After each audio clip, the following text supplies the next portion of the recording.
Hi, I'm Randy Robison. This is Life Today. I have a very special guest with me today, Dr. Ben Carson, well known for his advances in brain surgery and medicine, and also well known now in the political arena here in the United States.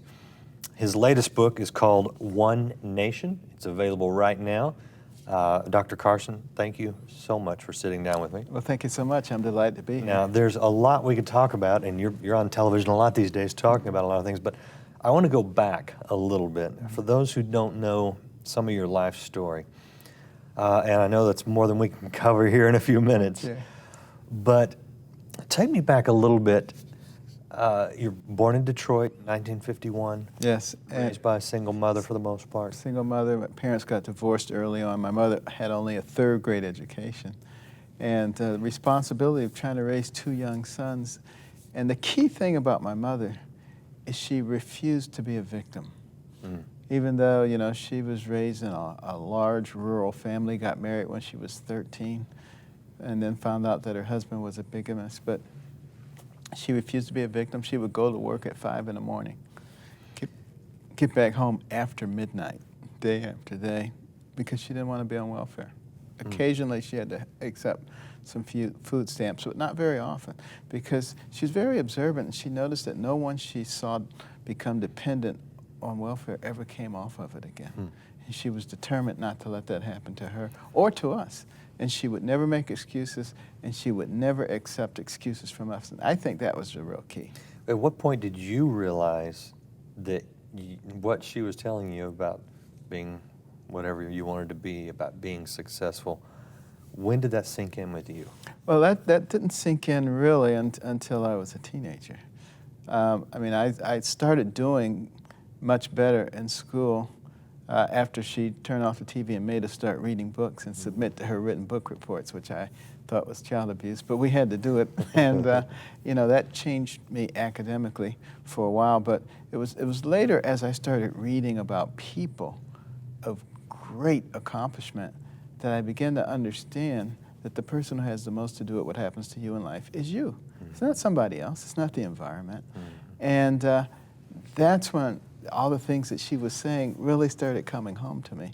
And it changed the kind of person that I was. I began to take advantage of all the things in my environment. I stopped listening to all the people who were always talking about victimhood.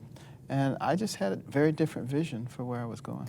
In fairness, in the 60s, during the Civil Rights Movement, that was a legitimate movement because there was victimization going on.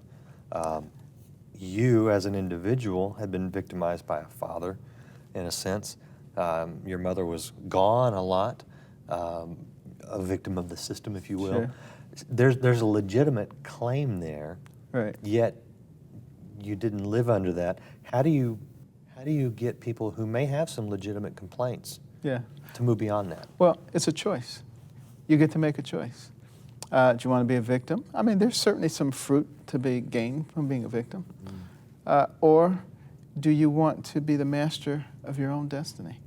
There's certainly a lot of fruit to be gained there. You decide which of those fruit baskets would you prefer. And I just made the decision that the victimhood one didn't appeal to me that much. Certainly I could have done it, and certainly a lot of people do choose that.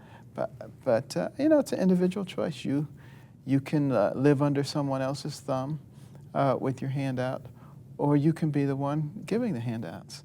I'd much rather give the handouts because I love to help people, because I remember when we were very poor, I remember how much I appreciated it when somebody helped us. Do you think if you'd not chosen the path you did, you would have still been the head of what was it, neurological department? Pediatric neurosurgery at age 33? No. At Johns Hopkins? No, right? There's no possibility of that happening unless you were someone who was really self-motivated, a self-starter, taking responsibility, going the extra mile, really preparing yourself for some really tough things. And you know, throughout my whole medical career, facing people and situations where people said, you can't do that, or no one's ever done that before, or you know, if I listened to those people, I wouldn't be talking to you here today. No doubt. What do you say to people wherever they're at, United States, outside the U.S., who are inspired by your story but don't know quite what to do for themselves? I would say be grateful that our Creator gave us this incredible brain. I mean, it can process more than 2 million bits of information per second. You can't overload it. If you learn one new fact every second, it would take you more than 3 million years to begin to challenge the capacity of your brain. And take that thing and use it. Don't just sit around and complain, but use your imagination.